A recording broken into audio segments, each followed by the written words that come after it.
نا وہ ایمان ہے، مستحکم یقین ہے، اس کے بعد پھر اعمال آسان ہو جاتے ہیں۔ مگر دو باتیں اس میں جو ہے نا وہ اصلاح طلب ہے۔ ایک تو لوگ جو ایمان پیدا کرنے کی کہتے ہیں کہ کوئی ایسے مصنوعی طریقے اختیار کیے، ایمان اس طرح نہیں پیدا ہوتا۔ سن لیں، ایمان بہت مشکل بات ہے۔ رسمی طور پر کسی کے ساتھ اس نے کچھ دن لگائے، کوئی نماز پڑھنے کا، داڑھی وغیرہ، سے نہیں ایمان پیدا ہوتا۔ ذرا رگڑا لگا نا زندگی میں، معاملات آئے، دیکھیں گے بڑے بڑے تبلیغی اور بڑے بڑے نیک جو ہے فراڈ کرتے۔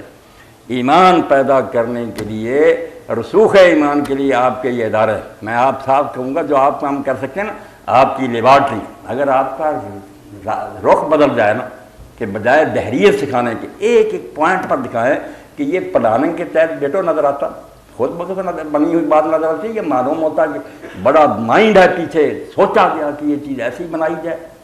اتنا والیوم ہو اس کا، اتنا ڈسٹنس ہو، کیسے سوچی سمجھی بات۔ اگر سائنس پڑھاتے وقت اور اپنے علوم پڑھاتے وقت استاد موحد ہو تو جیسے سادی فرماتے ہیں برگ درختان سب در نظر ہوشیار۔ آپ جمعے کا خطبہ نہ سنیں، کسی لیبارٹری میں جا کر پروفیسر کا لیکچر سنیں، بشرطے کہ اللہ پر ایمان رکھتا، فرماتے ہیں ایک سبز پتا درخت کا عارف کی نظر میں جو پہچانتا ہے، آپ باٹنی آپ پڑھتے پڑھا سکتے ہیں، خورزمین کے آگے رکھنے کیا جہان اس میں نظر آتا، کیسے سانس لے رہا، کیسے گرا۔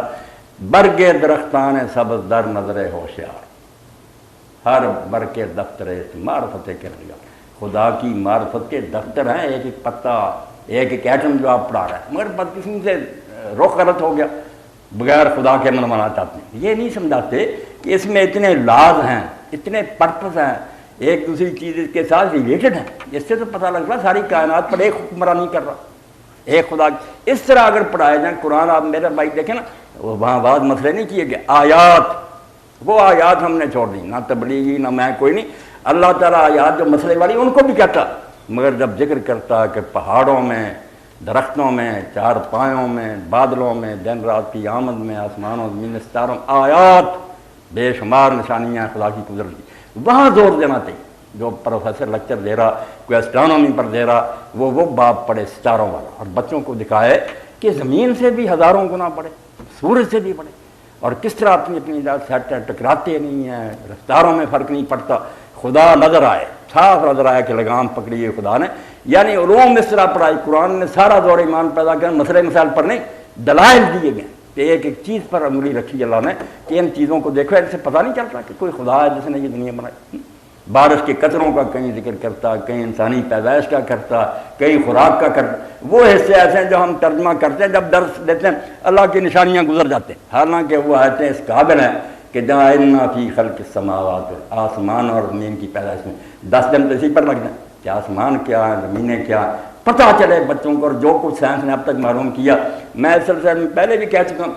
بے شک تھوڑی بہت گمراہی تھی، مگر طائب ہو کر مرا ڈاکٹر غلام جیلانی برق، وہ آپ کے طبقہ سے ہی تھا، کیمل پر میں پروفیسر تھے، انہوں نے 2 قرآن لکھی، ہر بچہ یونیورسٹی کا استاد اس کو پڑھے، اس نے کہا ایک قرآن یہ ہے جو کتاب کی شکل میں دیا، اس کو بھی اللہ آیات کہتا ہے، ایک کائنات ہے جو ہمارے ارد گرد پھیلی ہوئی ہے، ہمارے اندر اور باہر، اللہ اس کو بھی آیات کہتا ہے۔ چیپٹر بنے ہوئے ہیں پہاڑوں کے، جانوروں کے، اور جو کچھ سائنس نے اب تک مرو وہ سارے حوالے بھی ہیں۔ وہ کہتا ہے جو صحیح معنوں میں سائنس جانتا ہے سجدے میں کر گئے، انہوں نے کہا بھائی ٹھیک ہے، ایسا خدا ہے جو دنیا چلا، صحیح طریقہ سے پڑھا۔ اب ایمان پیدا کریں گے اگر صرف ہم کہ یہ مسلمان بچے ہیں اللہ کو مانو رسول، یہ ہوائی باتیں،